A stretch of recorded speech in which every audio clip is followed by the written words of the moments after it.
Hello, and welcome to Outnumbered the Podcast. I'm Audrey. And I'm Bonnie. We are experienced moms to a combined total of 19 children. In our weekly episodes, we explore relatable topics using our perspectives of humor and chaos. Tune in for advice and encouragement to gain more joy in your parenting journey.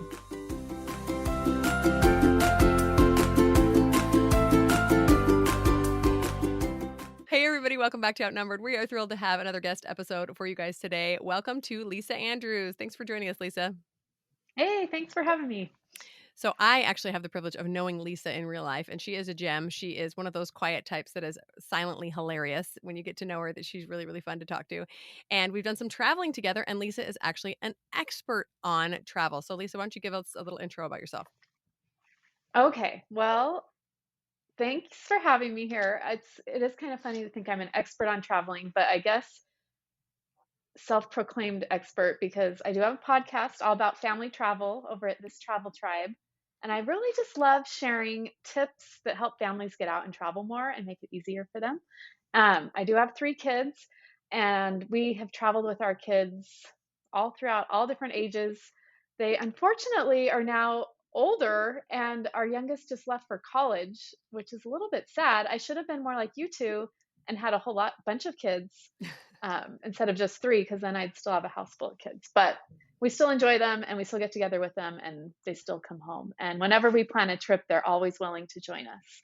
So, but we have done lots of travel, and so I'm excited to be here today and hopefully share some tips with your listeners. I was going to say, with adult kids, I bet they are willing to come travel with you, especially once they're out in the real world and they realize how much everything costs, and maybe mom and dad are footing the bill for the trip. Like, I remember going on trips when mom would be like, "Hey, you guys want to come to this thing?" Absolutely. Something to get out of the house that we don't have to pay for it. I know our kids are like, "We're really feeling like we need to go to Disneyland." I'm like, "Oh, you are? Really? You're just feeling that, huh?" So we'll see if they get their way or not. That is so fun. Okay, so we want you to talk to us about 10 things to do before our next family vacation to make it the best getaway ever. Because I'm sure if any families out there listening are like our families, we've had vacations that are not the best ever. Like, we need a vacation from our vacation when we're done. Yes. So let's go through these 10 things and have you explain it to us and help us get ready for our next episode. So, of course, first of all, we just tangentially talked about money. So let's start with budget. Okay. Get us there. All right. So this one, I don't like to spend too much time on budget because I don't know, that part's not the funnest part of traveling. But it is important to think about it when you are going to plan a trip and get on the same kind of spending expectations, I think, with your partner or your spouse, just so that you kind of know what you're working with, right? So before you even maybe know where you're going, you're just like, okay, we need to plan a trip for fall break. Like, let's take a look at what we have budgeted. And budgets are going to vary totally on all different spectrums for different people. So it's hard for me to say, oh, you should budget this for a fall break trip. It's going to be specific to your family, but I think the most important thing is that you're thinking about that, because trips can be really expensive, especially if you don't have somewhat of a plan when you get started.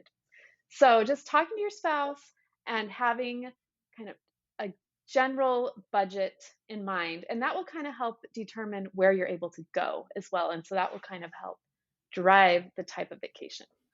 Well, exactly. And who can enjoy their vacation if they're worrying about how much money they're spending ahead of time? Right. And if you've already planned for it, saved for it, and you have that money in the account and it's ready to go, like, you can just kind of relax and enjoy and order the pizza and do the zip line and do all the fun things that you want to do because you already know that you have the money for it. So it's not a stress. I love this idea of planning first thing, knowing how much you're going to spend, at least roughly. When we plan our trips ahead of time, we like to look at the entire year. And very often there's like one big trip that we're planning on, it big meaning larger budget, and a couple of little ones, which is a really good reminder that, oh, remember this spring break or whatever, that's going to be one of the little ones. We're going to do things a little bit on the cheap because in the summer we're going to do this big one. So getting on the same page, I think, is a huge, huge benefit for sure. Okay, so you mentioned budget before you even pick where you're going to go. So let's go into that. How do you choose the right destination? I think so. Yeah. Okay. So the budget, like I had said, the budget can drive where you're going to go. But for us, I think our family kind of has a short bucket list or wish list that we've always had running about where we want to go. And so when we know, okay, it's spring break coming up and we've been wanting to do a cruise to Mexico, like the timing's really going to work out and we have the budget for that. So that would be really fun. Um, but I think with families, it's important to think about the type of destination. Like personally, I wouldn't take a family with like 5 kids under 5 and go to Paris. Like for me, that just doesn't sound like a lot of fun, right? I mean, maybe for you it is, and it would totally work for some people, but just thinking about what destination kind of fits your family style. Like, do you want to go to an all inclusive, or do you want to go to a beach, or do you want to go to the mountains and hike, or do you maybe want to try an amusement park this time?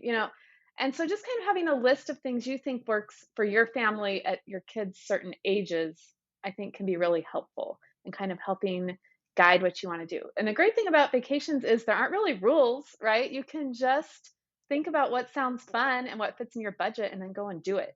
Like, and there's always going to be another vacation. So it's not like if you do an amusement park vacation this spring break, like then you'll never get to your beach vacation. Like there's always next year, right? So I don't think that you want to have this scarcity mentality around planning your vacations.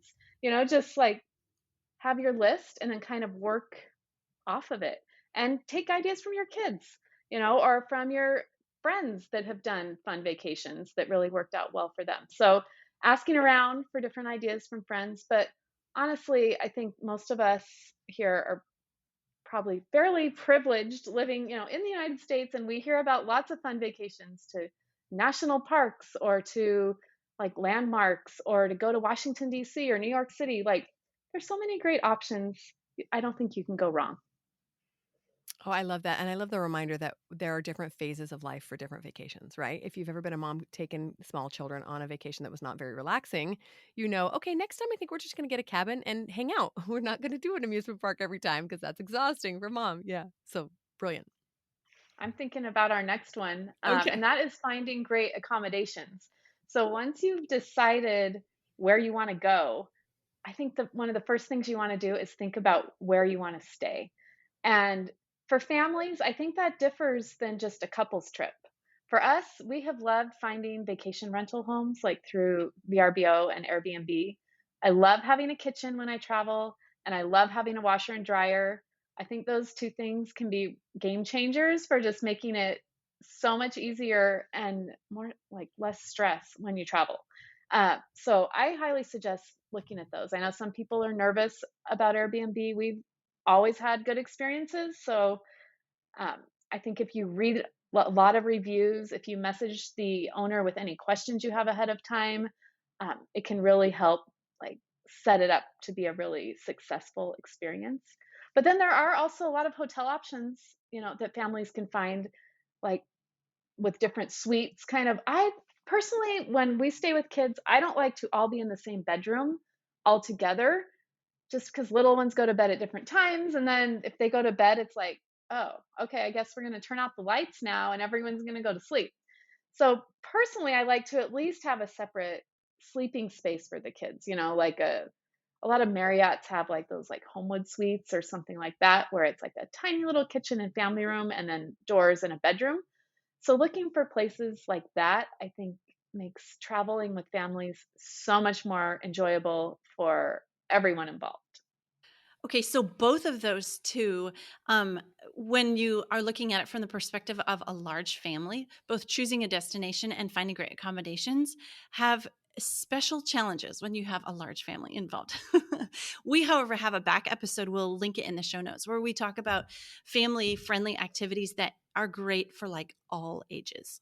So those are helpful for thinking about where you're going to go because it might not, they might not let toddlers in. So check out that episode as kind of like a springboard on where to go. But also, accommodations are really challenging when you have a large family. Like our family has to get at least 2 hotel rooms if we travel Hmm. somewhere. So we also have discovered Airbnb. And what we found when we travel is often, like, say, a condo owner is renting their condo out through Airbnb instead of through the condo association. So you get like the exact same accommodations, except you're doing it through Airbnb. And we've gotten some really nice accommodations that way because we have to look for something that fits, like 12 people. And you get some really nice ones because usually if 12 people are renting, it means like, 4 couples or something like that. Mhm. And so anyway, so it's really nice because 4 couples can afford more than one couple. But, anyway, just putting that out there that when we travel as large families, we do have just some little special considerations that we have to take into and keep in mind. Yeah, and I think Airbnbs can be less expensive because hotel rooms for 12 people, you might need even 3 rooms, and if it's like even 150 a room, like your Airbnb is probably going to be less than that a night. And so Yeah. I just think it's a more budget-friendly way to go. Generally, I mean, of course, check the fees because there are fees involved with Airbnb that can add up. So, you want to watch that. But I do think Airbnb overall is generally a better deal. Yeah, they have helped so much more making our vacations affordable, especially because if you're going to get 2 or 3 hotel rooms, how do you divvy up who's in what room? And you can't put the naughty troublemakers together because there might not be a parent in that room. We have so many funny That's stories of right. like trying to get babies to sleep in a hotel room. Once I put a baby to bed in the bathtub, just a bunch of blankets, and once I stuck a porter crib between like the curtains and the blackout shades so that she couldn't see us and she couldn't see daylight, and just make it work, I right? love it. You have to get creative, right? Yeah. Okay, so we've got a budget. We know where we're going. We've got accommodations. Now, how do we plan what to do? This part for me, admittedly, is the most overwhelming because I want to plan some activities but not overplan. So tell us your Yes. best tips for that. I mean, and I will say I have episodes on my site for each of these items, and it's like a whole episode for each one. So I'm definitely giving you kind of the abbreviated smorgasbord here today. So if you do want more, you can always head over to my site. So I'm just giving like highlights right now. So, but I think planning and booking activities is probably the most fun part of planning a vacation. So first of all, I would say just enjoy that part. I usually research on just online, 10 best things to do in Huntsville, Alabama, or wherever it is we're headed. Um, but I think a key to making it really enjoyable for everybody is to not over plan, which is a challenge for me because I really love to like see all the great things in a new place. But sometimes that can be too much, especially if you have younger kids. Like it just becomes not quite as fun as you think it might be, when you're planning it. So I recommend that you really just book maybe one main activity a day. And then, of course, you'll do other activities, but you can kind of fit them in um, around how moods are working, around meals that you're doing.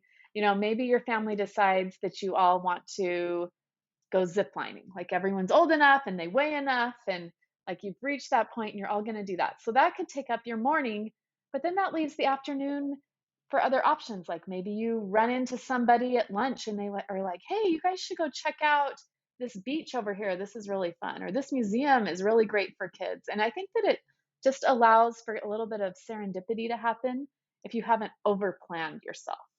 So it is hard to resist not planning all the things. But if you're there 3 or 4, 5 days or whatever, that's still 5 activities that you've planned, right? And so that just allows for some time to maybe even have some downtime, maybe even take a nap or let the kids take a nap, back at the house, which even as an adult, I wouldn't mind taking a nap sometimes, right? Like that helps make it more of a great vacation because you get to relax and get out and see new things. I love that you start off by mentioning, Google 10 best things to do in because I have found some of the coolest things to do that way. It's like there's this great hive mind out there. Why aren't you taking advantage of it, right? So Mhm. one of just real quick here, one of the cool things we do, and it was kind of one of those if you know things, was we went in Nashville, Tennessee, and there's this hotel, and you go into the basement and you ask if you can go in the men's bathroom, and it's a completely vintage art deco men's bathroom in the basement of this hotel. But how would you ever know that otherwise, right? And women and men can go in and like I don't know if they use it as a bathroom. It's restored. It's really cool. So I love to do that. Like just like find something that's so super cool that nobody else knew about. Yeah. And one Yeah. other thing that is fun with planning that I have used this year is I've let ChatGPT do a little bit of work for me. So I don't know if you guys have tried that out yet. You can get a free account over at First mention of ChatGPT. ChatGPT on the Okay. podcast here. It's pretty fun. We went to France this summer and we were going to the Louvre. And so I think my husband typed this in, just like, what's the best route to follow in the Louvre to see all the best pieces, like highlights. And it gave us a route and told us what pieces to go see. And then this Christmas, we're taking our kids to Christmas markets in Europe. And so I asked ChatGPT to draw out, like a itinerary for me. I gave it a couple of cities and was like, what's the best route to include all of these cities? And then it spit out like an option. And I didn't actually end up following it exactly, but it did give me some ideas, and it was just really fun to use, even if you didn't use any of it. So that might be something you might want to try. Okay, It's still that's kind of new super and brilliant. exciting, but I think it's Yeah. something kind of fun. Yeah, it's basically like giving your VA like 50 hours to go research all the stuff on Google, right? Just accumulates all the best Exactly. resources. That's so smart. What I was going to say is I love what you're saying about, well, talking to locals for planning activities. If you don't leave any open time, you can hear something, on the grapevine and not have an opportunity to do it. But some of my favorite experiences have been either unplanned or just really loose ways of taking up time, right? Like we had a free afternoon, so we went for a walk and we found this amazing trail and it was so fun. Something that we wouldn't have necessarily known about until we got there or we got a little bored or so yeah, I just like life in general. I think structure is great, but leaving some downtime, leaving some free time to just kind of explore. So fun. Yeah. And one other thing on activities. Sorry, there's so many activities. Playgrounds. Like when our kids were young, we loved finding playgrounds. Like we went to New York City and every day we were there for like 5 days. We spent a couple hours in Central Park at the playground. And that was a highlight of our trip. And it's not necessarily something that we planned, but kids love playgrounds. And everywhere you go, there's going to be playgrounds. So be sure to check those out whenever you're traveling. And my kids are always on the hunt for a new playground, right? So, yeah, totally fun. Okay, next, number 5. This one deserves its own. Actually, we did a whole podcast episode on it, how it applies to large families, because it's pretty Hmm. significant. But this is packing. Yes, and I've done whole episodes on it too, so, you know, this is just the highlights here. But I'm going to say just make sure you are making an effort to bring as little as possible. Usually our family travels where everyone only gets one carry-on suitcase, and then uh, and that's flying or driving. And so that there's so many benefits to that. One, first of all, you just have less stuff to manage. And if I had 10 kids, I would even make the smaller kids share suitcases, right? Like 3 of you get one carry-on suitcase. And just like try to bring as little as possible. Like even diapers, you can buy those when you get to your destination. Bring a few that are going to get you there, but you don't have to like pack the extra large, humongous suitcase and all the diapers. Like I feel like you could run to Walmart almost wherever you are and grab what you need, just to avoid having to haul all of that crap with you through, loading it in the car, loading it on the plane, whatever you're doing. Um, I just think bringing as little as you can just makes it so much more enjoyable. And I have other things, but that's the main thing. We'll just stick to that. That should be like tattooed onto my forehead every time I plan for a trip. Now, I think by virtue I of the fact know. of having a large family, you whittle way down, right? Like, yeah, you 3 share a suitcase. Plus, they have Hmm. little clothes; they're fine. You can shove it in there, or whatever. We'll cram as many people in as few suitcases as possible. But when I travel by myself or with my husband, it's like, what I might need that, and I might need that. But so smart that things like even like deodorant, like, all right, so I can have a little travel size, or I could even get it when I get there. I don't have to pack Hmm. everything in the kitchen sink just in case, especially when I'm going to some civilized country that has Right. convenience stores.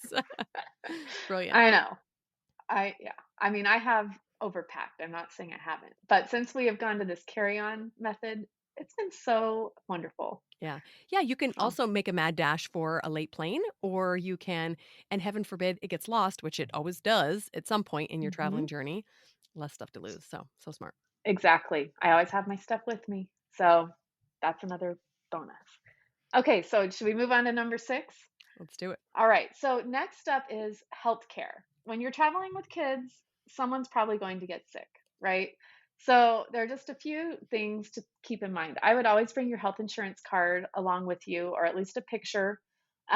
If you're going somewhere maybe more remote, um, but really anywhere you're going, look ahead and just see if there's an urgent care near where you're going to be, especially if your kids are really prone to getting sick, just so you kind of know what's in the area. For us, I know when our families traveled out of the country, sometimes our health insurance doesn't work out of the country. You kind of just assume it would, but you probably want to call your healthcare provider and just make sure that your health insurance is going to cover you if you're in Mexico or if you're in Canada or if you're going to Europe, wherever it is.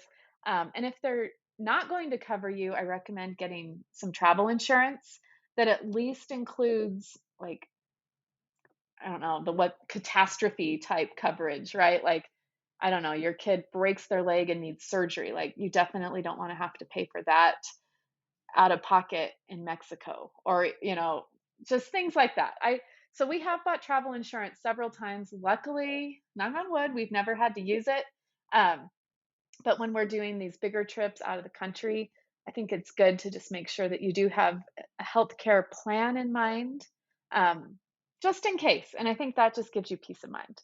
And then also just bringing along a small little first aid kit, and I'd keep it basic. Like we talked about, you can buy most stuff wherever you are. But if there's something, if one stomach, our kids prone to like upset stomachs, bring whatever it is that works for them. So that in the middle of the night, because that's when those things always hit, you're ready to go. And hopefully it won't be too much of a downer for your vacation.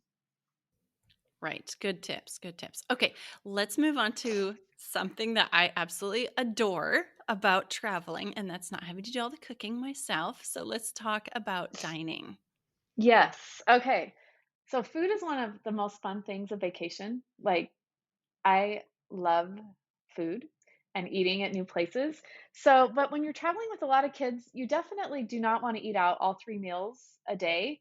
And really, if you're not traveling with kids, like, you can't even eat that much. So, I would just make a plan to have breakfast and maybe even lunch back at your Airbnb or accommodations. Just bring granola bars or pick up some fun cereal once you get there that maybe you wouldn't normally have at home, but it would be a kind of this fun vacation treat to get some different types of food that they might not get at home. Make sandwiches for lunch or wraps that you can take with you. And then just pick a place to go out for dinner. I think that really works well when you're traveling with kids because they don't want to sit down at restaurants 2 or 3 times a day. Like, that takes a lot of time and it takes a lot of money. So I just recommend kind of having a plan ahead of time. I don't think it has to be like a super strict plan, but just think about, what you want to do for your breakfast and lunch and then where you want to go for dinner. And if you have dietary restrictions, you can kind of control that a little bit more if you're doing some of the prep yourself. Okay, okay. Here's a frugal large family tip I just have to share with you. Yes. Something Okay. we have started doing is we usually rent somewhere that has a kitchen, and so dinner is usually the most expensive meal of the day to eat out. So we will usually cook dinner in and eat either breakfast or lunch out as a family because any meal out is great fun for the kids. And so when we're traveling Hmm. with our family, that's just a little frugal hack that Yeah, that's a great most idea. days, yeah, we eat dinner in and another meal out. Hmm. I love it. Yeah, one thing I've noticed too is that for little kids, especially, dining out is not necessarily a fun experience, especially if it's unfamiliar food. The younger kids get kind of panicky, like, I don't know what this is. I don't Mhm. want this, even though I'm always up for eating out. So having at least a couple of meals, it, wherever you're staying can be like, okay, well, I know what toast is and I know what oatmeal is, and Yeah. I'll eat that. Yeah. So at least they're eating something. At least they're eating 1 or 2 meals a day, right? Yeah. Yeah. Okay. Okay. So next tip is to consider bringing along a nanny or a babysitter with you. I think that could make or break your vacation. Maybe even you just bring along like a 12 or 13-year-old to help with the kids and you pay for everything that you do on the vacation, but you don't actually have to also then pay them additional, right? So you'll take them out to dinner with you or you'll take them to the museum or whatever it is you're going to do, which still will be an added cost. But then you could work out a deal ahead of time like, hey, 2 nights on the vacation, you guys will all stay in and my husband and I are going to go out. Or just if you have 10 kids, you probably just want an extra set of hands. And I don't think it would have to cost a lot of money, and there are probably a lot of willing teenagers who would love to go on a vacation and see some new places and then also help out with your kids. Yeah, we went to Disneyland once with a bunch of little children and brought our nanny with us, and it was the best decision ever, although we still managed to lose one child. For the record, I But was you not. might have lost more if you hadn't had it. Only one. Yeah. We only lost one child Only thanks to one. having a third set of hands. Good point, Lisa. Oh my goodness. That is such a genius tip, though. Okay. Tell us about Okay. how we can organize reservation info and that kind of Okay. stuff, because we're always left So, scrambling. yes. Okay. Especially when you have 10 kids. Like, you do not have time when you're checking in to like pull up your reservations and figure all that out. Like, you want it just like easy. So there's a couple ways to go. One is, a lot of times when I make reservations, um, I'll just put them all in a folder in my Gmail. And then right before we go, I'll just screenshot everything on my phone. So then I can just like flip through, okay, we have our hotel reservations here. This is our car reservation, and it's all in one spot. I don't really recommend screenshotting it right when you book it, because then it's going to be lost, like, back 3 months ago or whatever. So just like the day before you go, you can just quickly screenshot all your reservations, and then they're just in your photos and you can just swipe through it really fast. If you don't love doing that, you can always print everything off and just stick it in a folder and stick it in your backpack or something. But I just think having quick access to all your reservations just makes it so much smoother. And if I print them, I just put them in chronological order. So it's like, day one, it's up on the top. And then as I flip through, I can just toss them and have it all organized and ready. All right. And then tip number 10, this one I think is just a life tip, but especially on vacation, and that is to be flexible. Things are never going to go exactly as planned. And so just know that things aren't going to go exactly as planned, and that's okay. Maybe something better will come up because of it, maybe not, but either way, it's okay. You're getting out and you're enjoying time together as a family and you're making memories. And so that's what it's all about. So if some things get rained out or get canceled or you lose a bag, like, it's okay. Life will go on. You'll figure it out. You're a smart person. Um, so being flexible, And key to success. don't you think that the memories that come up with the things that go wrong, quote unquote, are some of the best Hmm. memories? Like we have an experience we laugh about all the time. We went to a cabin and got completely flooded out. Like we could barely even get out of the canyon because it was so flooded out. But everybody thought it was the greatest thing ever. We saw hail and there was a river running through our street, and the kids were like thrilled beyond belief that we got flooded out. And we're like, okay, Flooded. I hope nobody dies. But Highlight of the vacation. yeah, highlight of the vacation. So, and it goes right. That's a perfect one to end on because it goes right along with our unofficial tagline, right, Audrey? Lower your expectations in order Lower to your enjoy expectations. life a little bit more. I love it. Yes, so good. Our last family vacation, we had to be flexible. There was actually a huge freeze coming. And so we actually left a day early on our vacation so that we could be where we were going before the roads iced over. So good motto to live by for vacationing with a family. Yeah, definitely. Okay, well, thank you so much, Lisa, for joining us. That was so many tips. Now I have to go dive deep on each one of those on your podcast because, yes, so much wisdom. Like, honestly, I thought, how much do you have to say about travel? But Lisa has so much to say. I love it. So many great tips and lots of good wisdom. Well, thanks for having me. It was so fun to chat with both of you. And this is just a great reminder to get out there and travel with your family, even if it's imperfect, even if things go wrong, and even if, sometimes you question your sanity. It will all make memories. It's all worth it. That's right. Okay, you can find links to everything we talked about, including Lisa's podcast, in the show notes. So be sure to check it out, and we'll talk to you next week. Thanks for listening, friends. Click the link in the show notes to subscribe to our email and never miss another episode. Show us some love by leaving a review on iTunes or sharing the podcast with a friend. Thanks for all your support. We'll talk to you next week.